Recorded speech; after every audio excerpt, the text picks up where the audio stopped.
دوستوں، انسان کو پرکھنے اور جانچنے کے لیے ایک آسان طریقہ اس کے لین دین کے معاملے میں اس کا رویہ جان لینا چاہیے۔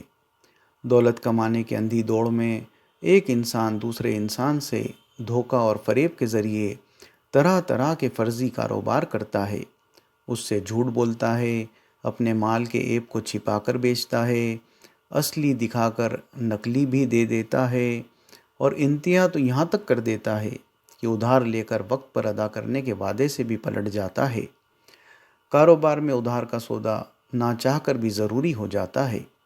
اس میں بھی ادھار لینے والا جب بدنیتی کا ارادہ کر لیتا ہے، دوسرے کے مال پر اپنا حق سمجھ بیٹھتا ہے، ایک کی ٹوپی دوسرے کے سر گھمانے کو اپنا ہنر سمجھتا ہے، تو ادھار دینے والے پر نہ صرف وہ ظلم کرتا ہے بلکہ ایک انسان کا دوسرے انسان پر سے بھروسہ، اعتبار، اعتماد سب ختم کر دیتا ہے۔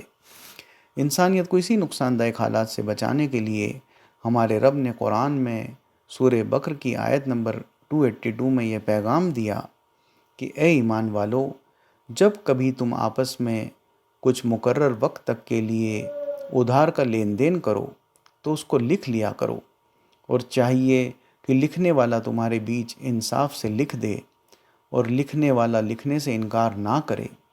جیسا کہ اسے اللہ نے سکھایا ہے تو اسے چاہیے کہ ٹھیک سے لکھ دیا کرے، اور جس پر حق دینا واجب ہے اس پر لازم ہے کہ معاملہ خود بتا کر لکھوائے، اور اللہ سے جو اس کا رب ہے خوف کرے۔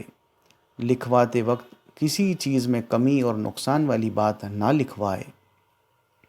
ساتھ ہی یہ بھی فرمایا کہ اور معاملہ چھوٹا ہو یا بڑا، اس کی میعاد تک لکھنے میں سستی نہ کرے۔ یہ لکھ لینا اللہ کے نزدیک بہت انصاف کی بات ہے، اور گواہی قائم رکھنے کے لیے بھی یہ بہت صحیح طریقہ ہے۔ اس سے تمہیں کسی طرح کا شک و شبہ نہ پڑے گا۔ ہاں، اگر سودا ہاتھ کے ہاتھ ہو جسے تم آپس میں لیتے دیتے ہو تو ایسے معاملے کی دستاویز نہ لکھو تو تم پر کچھ گناہ نہیں، اور جب خرید فروخت کیا کرو تو بھی گواہ کر لیا کرو، اور لکھنے والے اور گواہی دینے والے کو تکلیف نہ دی جائے، اور اگر ایسا کرو گے تو تمہیں گناہ ہوگا، اور اللہ کا خوف رکھو، اور اللہ تمہیں صحیح اور بھلے طریقے کی تعلیم دیتا ہے، اور اللہ ہر چیز کو جانتا ہے۔